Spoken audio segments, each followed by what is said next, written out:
Surely Pfizer haven't been paying grassroots activist groups to advocate for a product that they don't even believe in? That can't be true, can it?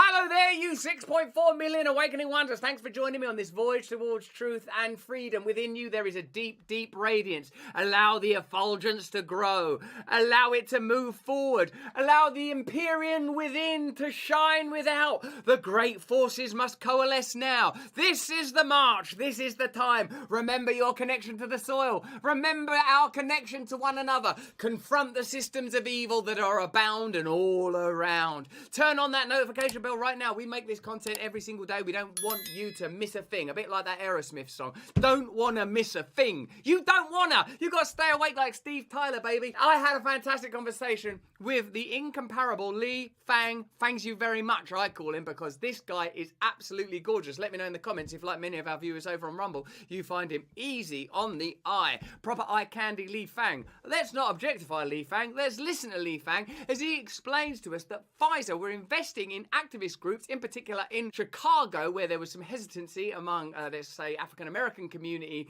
members, and they paid community activist groups to endorse the vaccine. Astonishing story. You're going to love it. It's not going to surprise you, particularly when you look at Pfizer's record profits in a year when they said themselves, through their CEO Albert Bourla, it would be inhumane to profit from the pandemic, and yet they profited from the pandemic, so that makes them, oh, you can work that stuff out for yourself. Watch this conversation with Lee Fang. You are going to love it. Stay to the end. Let me know in the comments, did I miss anything? We want to start with the exclusive story. As I understand it, Pfizer are attempting to sort of set up grassroots organisations that are lobbying for COVID vaccine mandates. I'm sure I'm mangling that somewhat, but it sounds like Pfizer are spending money to create apparently authentic voices advocating for vaccine mandates. Is that what's happening, Lee Fang? Well, look, this story basically takes a look in 2021 when in the United States we had multifaceted mandates, mandates enacted by, I live in California and San Francisco. There were very restrictive mandates here, but, across the country, including the Biden administration in September of 2021, enacted a very kind of strong mandate with no exemption for prior immunity, for, kind of natural immunity or prior infection, natural immunity. And, Pfizer was not playing a kind of visible role here. They didn't comment on any of the articles. They weren't really talking to the press. You saw consumer groups, civil rights groups, patient groups, doctor groups, public health organizations all saying, these mandates are necessary, even though there wasn't a lot of scientific evidence to support the basis that, we needed these mandates, that, they were sold to us with the claim that they would stop transmission of the virus. You had this coalition of community groups saying we need the mandate.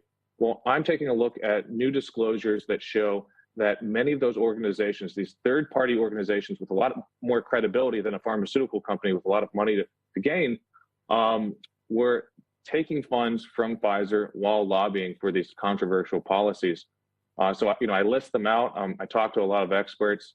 It's a story I just published right before coming onto your show on my Substack. We're very excited to receive this exclusivity from you, Lee. Can we have a look at this, some of the Pfizer lobbying stats? We'll just talk you through this, Lee. It's stuff that you'll obviously know. Can you pull that out for me? Pfizer CEO Albert Bourla is the treasurer of the pharmaceutical lobbying group, Pharmaceutical Research and Manufacturers of America. Pharma spent a total of $140 million, over that, in fact, on lobbying between 2019 and 2022.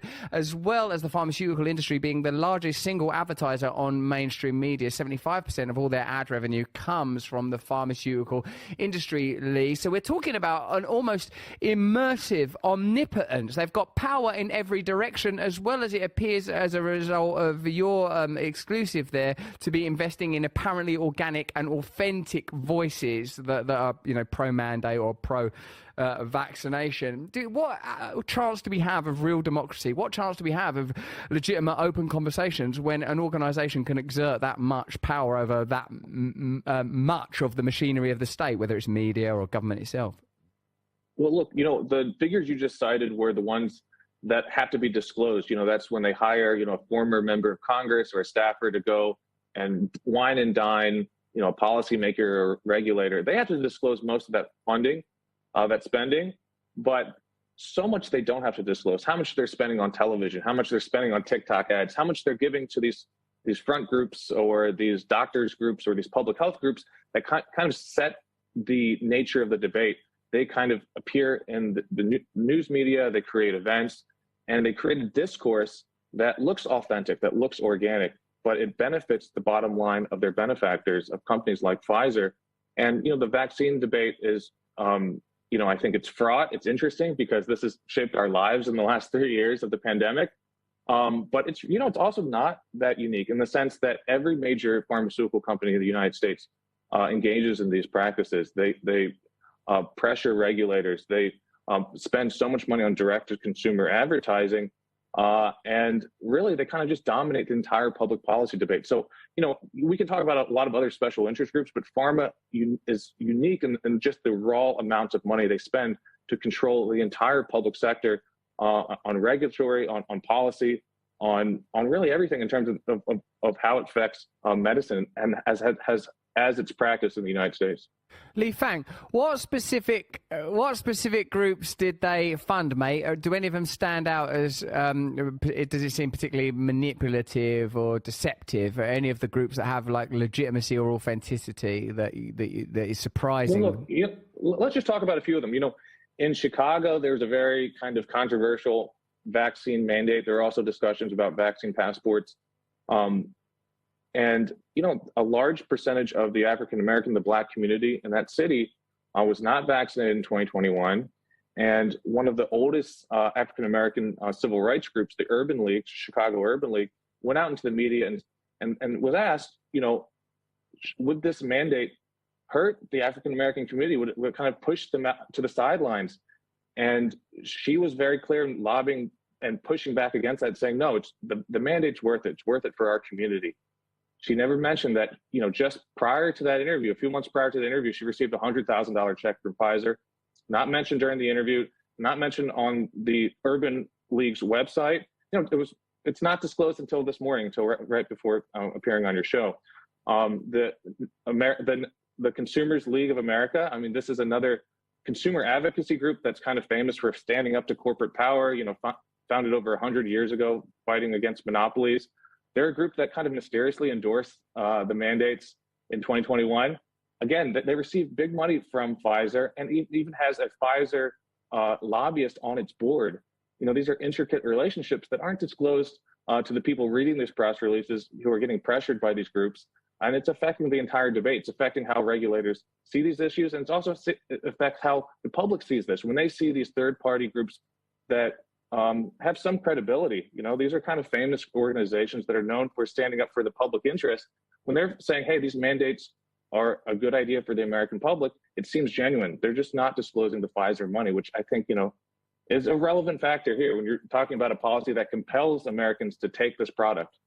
Yeah, I think that should be at the beginning of the endorsement. I've say African-American people should take these vaccines. Also, earlier, a minute ago, actually, I just got $100,000 from Pfizer, who I think they do sell vaccines and they would potentially financially benefit. If it can't be explicit, you can't have democracy. I think what the danger we have now, Lee, is we've reached the point where there's such mass distrust in government, mass distrust and mistrust of media, and there seems to be no attempt to rectify that through authenticity and morality and principled action, but through the increase of censorship, through the increase of control. Well, what a fantastic conversation that was. Now you know what all the fuss is about when it comes to Lee Fang, what a beauty he is, what fantastic journalistic work he's doing.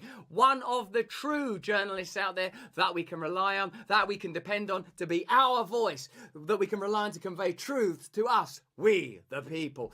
Let me know if you enjoyed that video. If you did, have a look at either of these. Turn on the notification bell, subscribe right now. But more important than any of that is that you please stay free.